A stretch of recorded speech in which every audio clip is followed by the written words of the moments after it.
Hello and welcome to a new episode of our program, The World Today, where we take you across the globe and we follow up on the banners and what's heading the local, regional, international newspapers, what's happening across the world. Of course, the past 24 hours have been very crucial, a lot of updates and very serious events taking place in different areas and parts of the world, namely in Turkey and Berlin in Germany. So we will definitely be covering up on that and what the world press says or has to say about these very tragic events and much more. I'm Yasmin Bakir and I'm very pleased to be joined in the studio this afternoon with Sama Eissa, who is an international law expert. Thank you very much for joining us. Allow us please to start with the Ahram Online, and we take a look at the article there that discusses 12 people dead in a probable terrorist attacks in Berlin Christmas market, according to German police. Of course, in the late hours yesterday evening, there have been news reports and live coverage from Berlin's Christmas market talking about a van or a truck that has passed by people inside the Christmas market and had killed at least 12 people and injured at least 50 up until a couple of hours ago's estimates. And according to German police on Tuesday, they were treating a probable terrorist attack, and they talked about the police have also detained a man who is believed to be deliberately crashing people by using a heavy vehicle loaded with steel beams into a festive market in the area that is very popular with tourists near the capital's iconic memorial church. A man behind the wheel was an asylum seeker believed to be from an Afghani or a Pakistani national, and he had arrived in Germany in February, according to security forces reports. How do you see that, Sama? I mean, it's not the first wave of terrorism attacks that takes place in that part of Europe, especially France, and it did happen before in Germany. But now the timing, also another similar event took place earlier in Turkey. We'll discuss that later. But how do you read this news concerning the attacks in Berlin? First of all, it's not the first time, as you said, that it happened. The same happened in Nice earlier in France. And we can't solely blame it on security because they go with the van inside the masses, but you can blame that it should be watched before it's happening. For instance, this person, they should have been informed, like the FBI, the CIA, wherever within this arena investigation, they should be able to predict the incident before it happens. However, how I see this news after that the cause is already having its impact, that it will weaken Merkel's position since she's welcoming immigrants and Syrians and all other people from other countries into Germany, and it's going to increase the racism against Muslims in Germany, and all the racist accusations going to accumulate after this event especially. So if anything, it's weakening the president's position and her claims and her support for immigrants. Yes. This is the downfall. But on the positive hand side, if anything, how I read the news, it's telling us that the end of Daesh is near.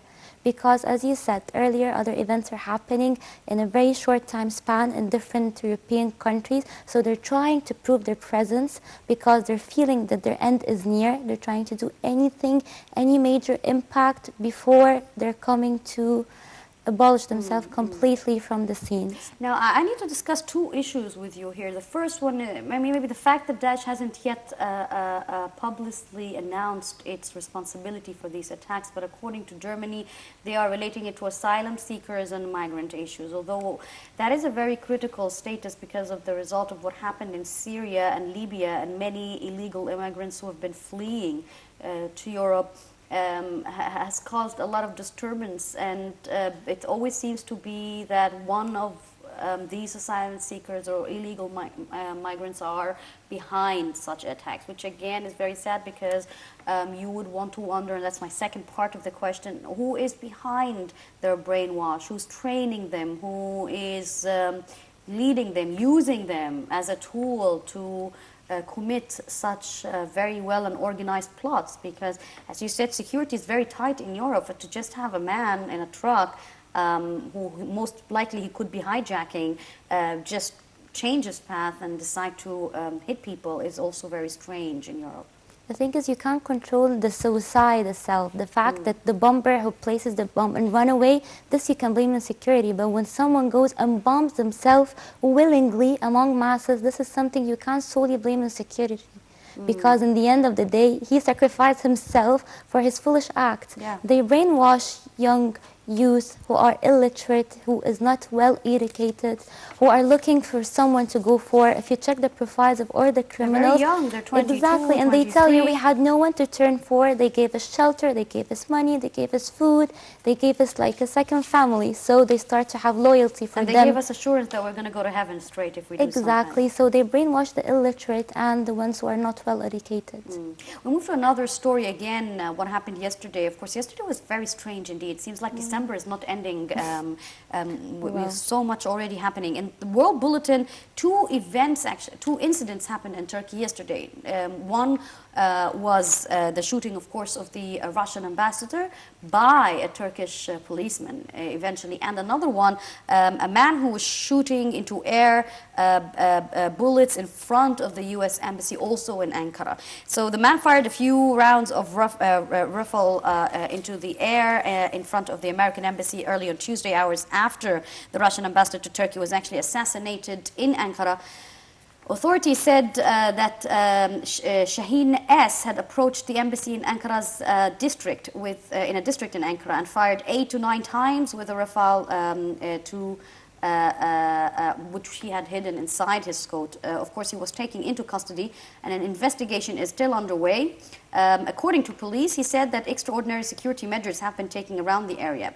Right before that, the late hours of Monday, Russian envoy, or it wasn't Monday, it was Sunday. Monday. When it was Monday, yes, these days even taking so much, it seems longer than 24 hours. Russian envoy Andrei Karlov was killed in an art exhibition in another district, also in Ankara, on Monday, when a gunman had opened fire that targeted the diplomat before shooting into the air.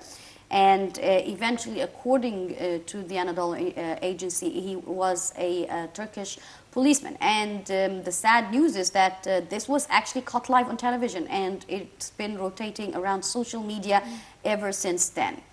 That is another new tactic of terrorism, you know, infiltration into very sensitive positions and in sensitive fields in a country.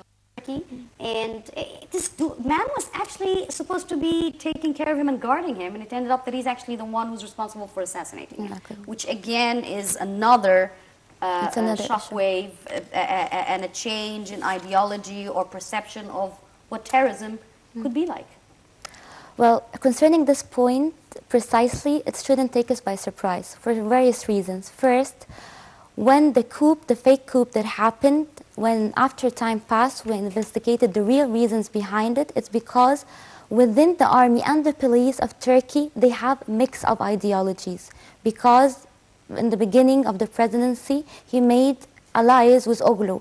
And then those Oglu's people, the supporters, are very strict and extremist. And they are part of the army and the police. That's why he faked the coup, to take it as an excuse to get rid of those people out of the scene, out of the political scene and out of the army and out of the police. So now when we find out that his security, that is a policeman, is going and doing a great part in his assassination and assassinating him, shouldn't take us by surprise, because the army and the police in Turkey is not like the Egyptian army, like one man's heart. No, they have mixes within them, because they have this alliance and under-table deals in order to get to where they are.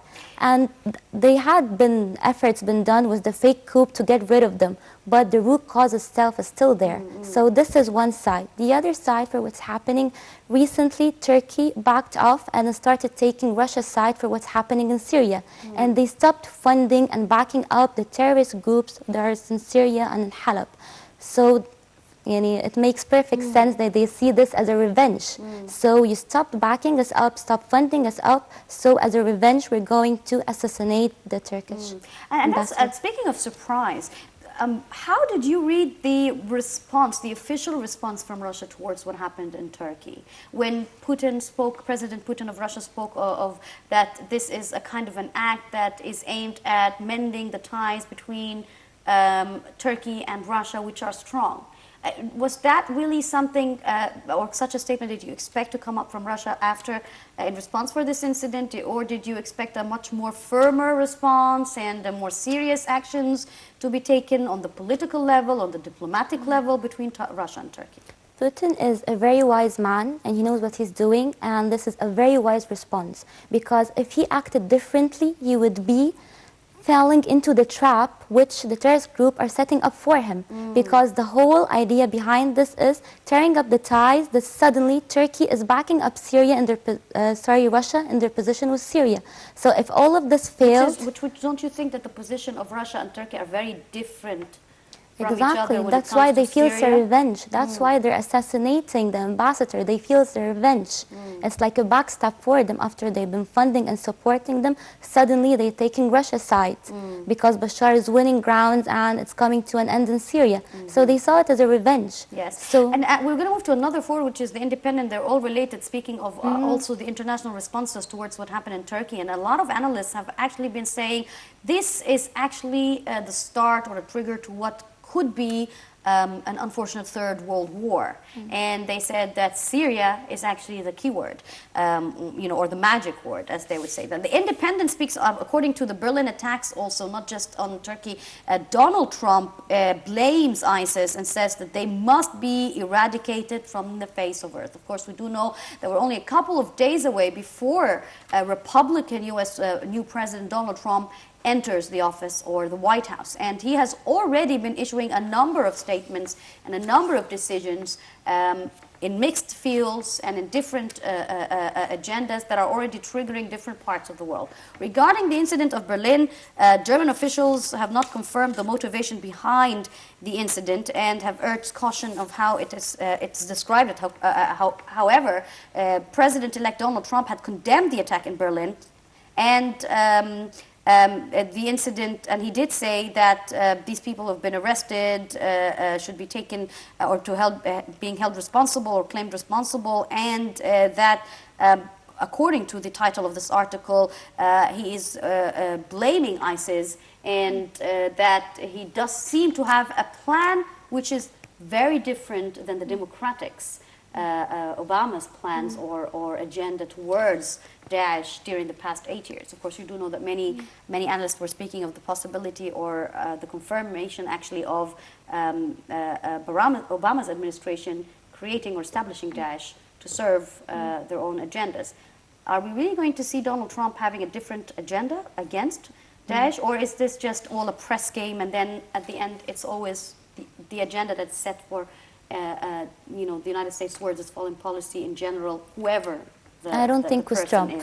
I don't think with Trump. First, because of his personal profile. He comes from a very well-established family who knows his impact within the economic system, within the United States and different other countries. So he's a weighty man in terms of his personal profile. And the statement that you've just read that he's saying about ISIS is very promising. You said that December is a very sad month, but for me, on the other side, I'm very optimistic because all those awkward, very short span of time terrorist attacks prove us that the end of Daesh is very near, and it's being proven by these actions. If anything, Trump's statement is making me feeling more optimistic that he's not going to be backing up terrorism unlike Obama, and he's going to take a different lane. This is one, because maybe he's starting to get the rationale that wherever they start creating comes back and bite them.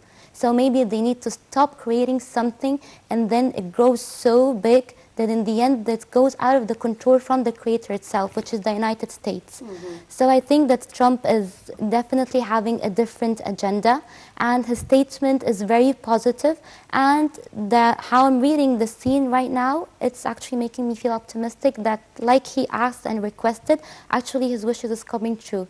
And this is how they speculated at Russia and other parties that are fighting Daesh earlier, that by the end of this year, they will be abolished. Yeah, so we'll still have at least 10 days before Christmas, before December ends, and we'll have to see what happens. But of course, we are trying to be optimistic because anything that happens in the world has become a very small place. So anything that happens anywhere is affecting everybody, and terrorism is an unacceptable act by all means. Thank you very much, Sama Eissa, international law expert, for joining us on The World Today for your very important edition. And analysis, of course, to these articles. And this brings us to the end of The World Today. Thank you very much for watching.